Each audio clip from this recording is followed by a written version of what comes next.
Welcome back ਤੁਸੀਂ programme ਦੇਖ ਰਹੇ ਹੋ road today 360 road today media group ਦੀ ਐਕਸਕਲੂਸਿਵ ਪੇਸ਼ਕਸ਼ ਪੰਜਾਬ ਟੈਲੀਵਿਜ਼ਨ ਦੇ ਲਈ। ਇਸ ਪ੍ਰੋਗਰਾਮ ਦੇ ਵਿੱਚ ਸਾਡਾ ਫੋਕਸ ਹੁੰਦਾ ਹੈ ਟਰੱਕਿੰਗ, ਟਰਾਂਸਪੋਰਟੇਸ਼ਨ, ਟ੍ਰੈਫਿਕ ਔਰ ਰੋਡ ਸੇਫਟੀ ਦੀ ਜਿਹੜੀਆਂ ਗੱਲਾਂ ਬਾਤਾਂ ਨੇ ਉਹ ਤੁਹਾਡੇ ਤੱਕ ਸ਼ੇਅਰ ਕੀਤੀਆਂ ਜਾਣ। ਅੱਜ ਦੇ ਪ੍ਰੋਗਰਾਮ ਵਿੱਚ ਖਾਸ ਮਹਿਮਾਨ private motor truck council of Canada ਦੇ ਪ੍ਰੈਜ਼ੀਡੈਂਟ ਮਾਈਕ ਮਿਲੀਅਨ ਸਾਡੇ ਸਟੂਡੀਓ ਵਿੱਚ ਆਏ ਹੋਏ ਨੇ। So Mike, welcome once again.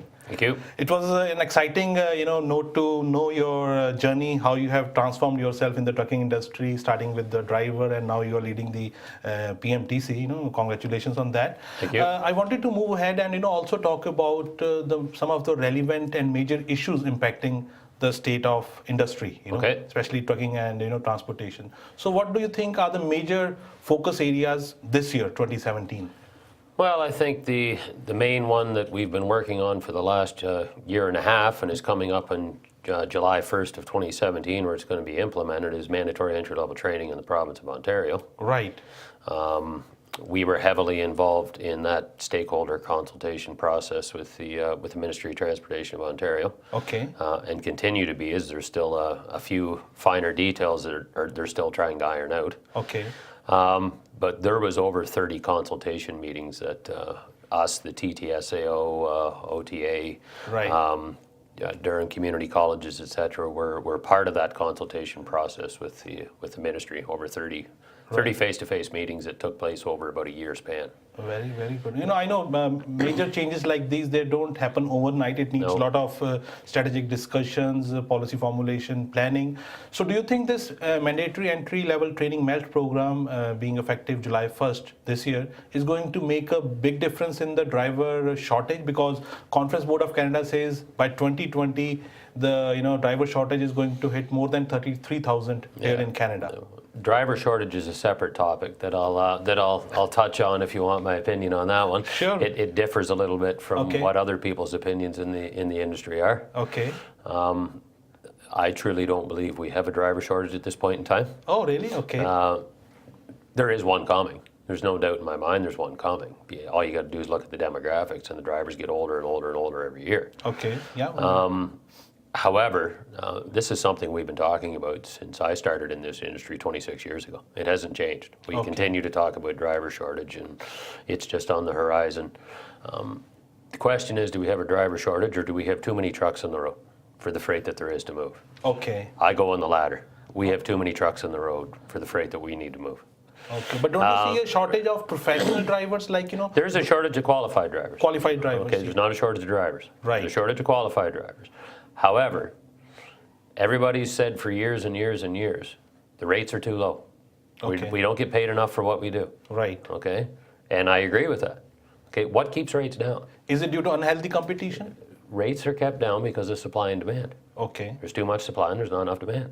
Right. It's simple theory.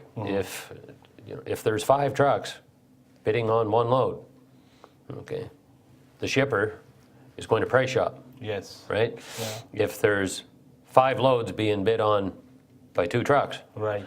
okay, it's a supply and demand. There's too many trucks bidding on the same freight that are undercutting each other and keeping the rates down. So do you? If you have more loads than you have trucks to move it, when the rates go up, Right. and the rates aren't where people think they need to be, it's because there's too many trucks out there to move it. Okay. So having said that, do you think this MELT program is going to add some qualified drivers out in the market? I think it'll help. The biggest issue that the trucking industry has had for years is a perception issue. Okay. It's perceived as low-skilled, job of last resort. It's not even considered a skilled trade by the province or the country. Which is very unfortunate. Those steps are being made to make that, anomaly. Lots of people in the industry have been voicing that opinion for years that it needs to be a skilled trade. Yeah. Right? Not to denigrate anybody, because everybody does a great job. A hairdresser is considered a skilled trade. Yeah. There is some skill to it. You don't want me cutting your hair. Yeah. Okay? But they're a skilled trade. And driving a possible 140,000-pound vehicle over the mountains with a load of gasoline on isn't a skilled trade. Yeah. I think we got a bit of a disconnect here.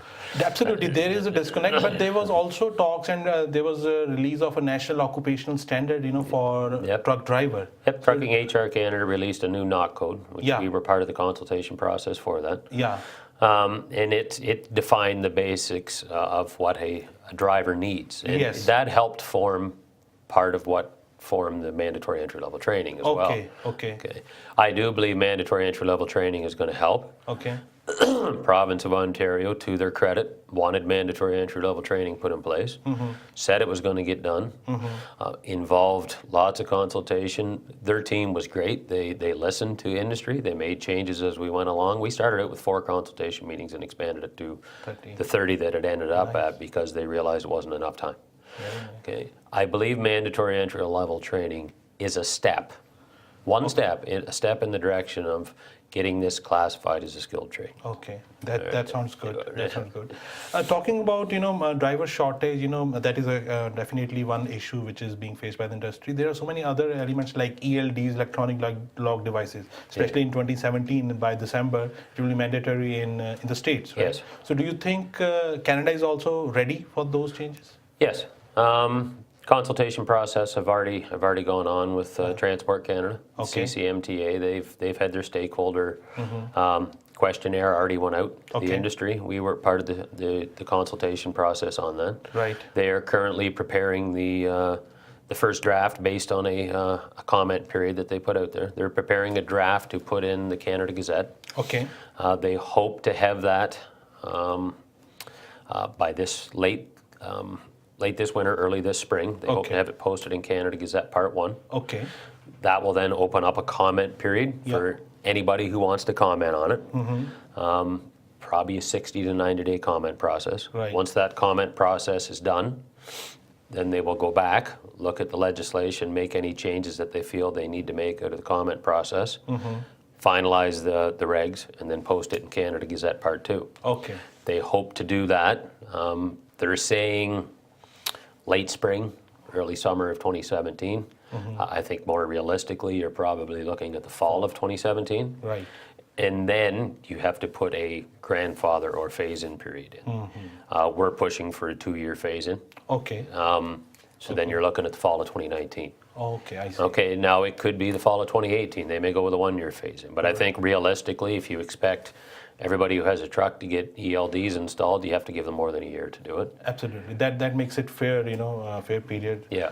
Now, my next another thing is, since you have been a driver yourself and you have also trained drivers, we are in winter. In winter, the situation, the weather conditions are quite adverse, especially people using roads. And if you talk about commercial vehicles, they have more, responsibility and more challenges to face. Yep. So, as a professional driver, what is your experience? What message would you like to spread to be safe out while driving in the winter? Well, I mean, most of it just boils down to the old common rules of the road defensive driving, right? Yeah. Slow down. Right. Take your time. Right. Pay attention. Absolutely. Right. Those are major things. Well, and by pay attention, watch your mirrors, watch in front. You have to know what an out's going to be in case something happens in front of you. Leave yourself more space. I mean, drivers know trucks don't stop as quick as cars. Yeah. Drivers also know cars don't necessarily always give the trucks the space and respect that they deserve. Yeah, which is again very unfortunate. Yeah, but you got to pay attention to what you're doing, eliminate distractions, and slow down. And it all starts with a good pre-trip in the morning too. Make sure your tires are good, your windshield wipers are good, your washer fluid's topped up, your vehicle's ready to go, because it's going to cause as many or more problems than your driving's going to if you don't look after it. Well, that's coming from a professional, hardcore professional, Mike Millian, who is the president of PMTC. You mentioned distracted, don't be distracted. Distraction is becoming one of those 4 major causes of road fatalities and Yes. collisions. Do you see, this thing getting curbed or getting reduced? Because we all want to be multitasking. Yeah, it's a tough nut to crack. The awareness campaigns they're putting out there. I mean, I listened to, and forgive me for getting his name, but an officer speak at a seminar recently. Gary Schmidt. And he said that among young kids, drinking and driving isn't an issue anymore. Yeah. Distracted driving has taken over drinking and driving. Yeah. The awareness campaign over years and years and years seems to have got the message apart for the most part on drinking and driving. Right. The new one is the distracted driving. Driving, exactly. And I think it's just going to take, unfortunately, years of pounding it into people's head and awareness campaigns and fines and enforcement to get it out there. It's become too much of an extension of our arms almost in our life. And walk down the street, how many people are walking and texting? And then unfortunately, it's the same thing driving. Exactly. You know, the message which we always tend to spread from this platform is that please consider driving as a full-time job. You know, don't get involved in any distraction while whether you're speaking to your co-passenger or involved in a cell phone talk or texting or changing your, you know, music systems. Please focus on driving, and whether you are a driver or a pedestrian, like Mike said, you know, even if you're crossing sidewalks, crosswalks, be focused on where you are, because these fatalities, these collisions, these are causing a lot of agony in our society, and we really need to put a full stop to that.